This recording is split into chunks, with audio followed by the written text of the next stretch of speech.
Cardiovascular diseases are the leading causes of death worldwide. A serious problem is that many people don't know that what they're feeling could be a heart attack, and many lives are lost because of this. That's why this video is so important. You'll learn to recognize the early signs and symptoms of a heart attack. Less than 5% of the population is aware. By knowing this, you'll be able to protect yourself and your entire family. Because the sooner you recognize the heart attack, the faster you'll act, and the greater your chances of survival will be. So pay attention to what your body is telling you. But I'll talk about more than just signs and symptoms. I'll discuss how a heart attack occurs, the latest treatments, whether it's necessary to take the vasodilator under the tongue or if it's more risk than benefit. And I'll also tell you the real reasons why young women die more than men and how you can prevent it. Stay until the end and find out. What are the 7 signs and symptoms that should make you think someone is having a heart attack? 7th symptom: intense sweating associated with paleness. When you're having a heart attack, your body knows something's wrong with your heart and that it's an emergency situation. What does it do when you're in trouble? It releases adrenaline, and adrenaline causes intense sweating, which is why your clothes stick to your body and you become pale, because adrenaline causes vasoconstriction. Sweating is very different from when a person is exercising. It's a cold and sticky sweat all over the body. 6th symptom: nausea and vomiting. You may feel nauseous or have stomach discomfort because the person may have a diaphragmatic infarction, which causes nausea and vomiting, or due to nervous system activation. Be very careful with diabetics, who sometimes don't feel pain due to neuropathy, and the only signs and symptoms of a heart attack may be just these: cold sweat and paleness associated with nausea and vomiting. Be careful, because sometimes people think it's a virus or a stomach discomfort and it's a heart attack. 5th symptom: dizziness. Dizziness during a heart attack can have various causes. It can be due to low blood pressure, which can reduce blood flow to the brain, stress of the moment, and also cardiac arrhythmias. And if you're a woman, be thankful, because dizziness is one of the symptoms that women describe the most. 4th symptom: numbness in the arm or heaviness in the arm. It can be in the left arm, which is more common, but also in the right arm, or just in the hand, or pain in both elbows. Notice that interestingly, pain in both elbows can be a symptom of a heart attack. But the person may not feel heaviness, may feel numbness in the arm, may feel tingling in the arm, or even in the inner part of the hand, as if the little finger were numb. Why does this happen? The innervation of the arm and hands has common nerve pathways with the heart. When the heart muscle is ischemic, your brain may interpret that your hand or arm is in trouble, hence the tingling and numbness. When the heart attack is in the main artery of the heart, the one that can cause a fulminant heart attack, the person may feel pain or discomfort in the jaw. Rush to the hospital. 3rd symptom: shortness of breath. A heart attack can cause shortness of breath, which can occur with or without chest discomfort. People who suffer a silent heart attack find out by doing an electrocardiogram, because they're feeling shortness of breath. But the person can also have shortness of breath because the ischemia of the blood muscle makes the heart unable to pump blood efficiently, leading to fluid buildup in the lungs, or even because of stress and anxiety generated by adrenaline, which we talked about. In the beginning, it can cause difficulty breathing or shortness of breath without having pulmonary fluid. 2nd symptom: anxiety. A person who has anxiety has an increased risk of hypertension, arrhythmias, and heart attack, but who is having a heart attack has a great sense of misfortune, as if they were having a panic attack. This happens because of the adrenaline that is pumped into your bloodstream when you're having a heart attack, but I have seen people suffering because of the impact of having a heart attack, or even if the heart attack is resolved in the best possible way. 1st symptom: the main and most frequent: chest pain. What is the pain of a heart attack like? The most characteristic pain of a heart attack is a strong pain in the middle of the chest, one in which you have no doubt that something is very wrong, which can feel like squeezing, pressing, or crushing, which lasts more than a few minutes to over 5 minutes, and it can come and go. So observe, they're not spots, no. It's pressure, a strong squeeze. And of course, with this pain, there can be pain radiating to the arm or tingling. You'll feel shortness of breath, anxiety, dizziness, nausea and vomiting, sweating, and paleness. This is the most classic pain of all.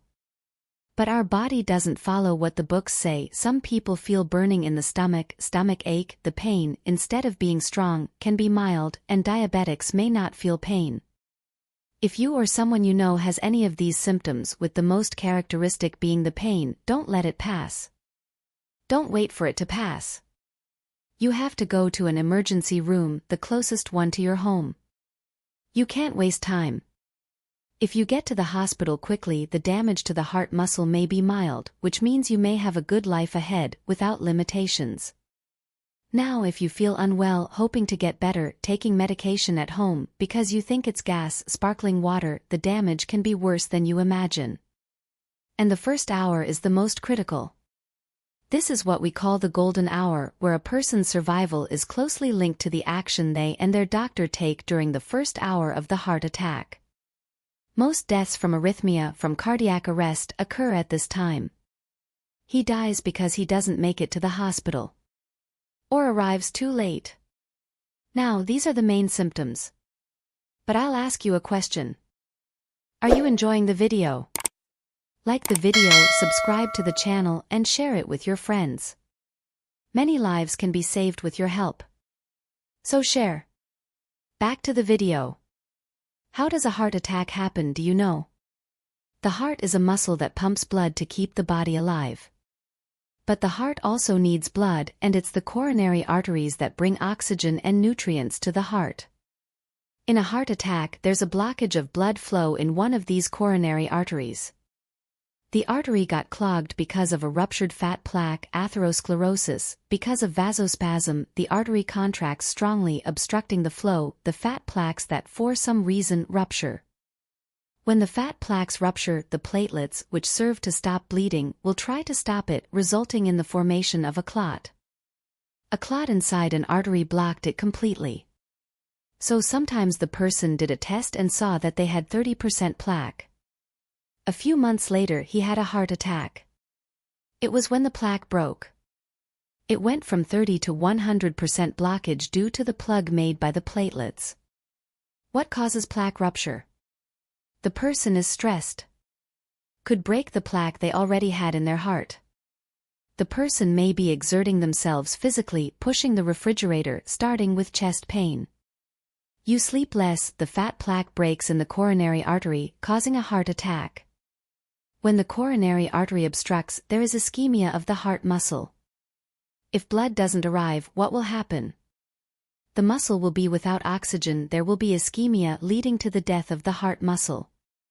Can people show symptoms days before a heart attack? Yes. When the plaque is soft and wants to break, people may have some symptoms. The main one is shortness of breath on exertion. You climb stairs and feel tired, short of breath, disproportionate, something you've never felt before. There are men who suddenly become impotent. In other people, the pressure starts to rise. And in others you may feel angina, which is chest pain, triggered by effort. Go for a walk, your chest hurts. Stop, get better, start walking again, the pain comes back. You have to see a doctor quickly. Listen to your body. If you can perceive these symptoms and appreciate them before suffering a heart attack, even better, the video is worth it. Why are deaths increasing in young women? Mainly for two causes. Women have risk factors for heart attack that are not classic, and the symptoms of heart attack in women may be milder, but still the heart attack can kill. Let's detail. Women have non-classic risk factors. What are the classic risk factors? Smoking, high blood pressure, high cholesterol, obesity, diabetes, sedentary lifestyle, drug use, family history. If you have a family history, father, mother, brother had an early heart attack, women before 65 and men before 55, take a good look at your heart. Make an appointment with a cardiologist. Today we have exams that allow us to see the coronary arteries from the inside, without needing catheterization. Cardiovascular diseases shouldn't even be among the top 7 causes of death in the world if we use the weapons we have today against them. So these are the classic risk factors. What other risk factors do women carry? Mental stress. You have to take care of the house, the children, work, shop, prepare food, for example. Another risk factor is related to mental health. Because they're overwhelmed, they have a higher risk of depression, anxiety, insomnia, anything that pumps the heart. An American study showed that the rate of heart attacks related to stress is twice as high in women. And as we know, there's a tendency not to value mental health too much. And the second factor that leads to higher mortality in women are slightly different symptoms. Sometimes the symptoms are milder. Chest pain appears in almost 95% of men. And in women it reaches 75 to 80%. That's why I told you not to rely solely on chest pain. They value dizziness, shortness of breath, feeling faint, back pain, and even difficulty sleeping. What are the treatments for a heart attack? Are you in severe chest pain? Go to the hospital. There the doctor will give you oxygen to oxygenate the heart muscle, aspirin, or, if allergic, another antiplatelet therapy. He may also give you a vasodilator. But only after seeing the electro, because if it's a right ventricular infarction, it can worsen the condition. Remember that if you've taken medication for erectile dysfunction recently, you can't take vasodilators, risking your heart to beat dry. A heart attack with supra, which is the heart attack that appears on the electro, the doctor may opt for thrombolysis, which is used to dissolve clots that are blocking your coronary artery, or, better yet, take you to catheterization and perform an angioplasty. For angioplasty, the catheter will be inserted through an artery, in the hand or groin, and will reach the coronary artery that is obstructed. The catheter has a small balloon at its tip. Once the catheter reaches the right place, the doctor will inflate the balloon, pressing that fatty plaque against the artery, creating more space for the blood flow that will irrigate that muscle again. Stents are like small tubes that expand to cover the plaque. It's like a tunnel that won't allow that fatty plaque to close again. Of course, as you've had a heart attack, after the procedure you go to an ICU or coronary care unit to be monitored. How can you reduce your risk of having a heart attack? Is there a way? Of course there is. You must reduce those risk factors I mentioned. Half of heart attacks can be prevented just by changing a few habits. If you smoke, quit smoking. Quitting smoking reduces the risk of a heart attack by 30%. Keep your blood pressure under control, 120/80. If needed, you have to take medicine. If you have diabetes, keep your blood sugar well controlled. HbA1c glycosylated in the range, below 7. Eat well. A healthy diet reduces your cardiovascular risk. If you can, eat a Mediterranean diet. Avoid ultra-processed foods, peel more than unwrap, increase fruits, vegetables, and whole grains. Reduce sugar, increase olive oil. If you have high cholesterol, treat it. With medicine? If you have plaque somewhere, carotid, coronary, without a doubt. Medicine, yes. Or do you want to have a heart attack? Exercise, move. If you're overweight or obese, try to lose weight. Sleep well, 7 to 9 hours a night. Go to the cardiovascular doctor at least 1 time a year. Cardiovascular diseases shouldn't even be among the top 5 causes of death in the world. And today she leads this list. Let's do our part to change this situation. Share this video with your friends and family. You can save a life. Like if you haven't already, subscribe to the channel. If you've made it this far, you're someone who likes to take care of yourself. So don't miss our next videos by activating the bell. I hope you enjoyed the video and learned something new that makes a difference in your life. Take care! And until the next video.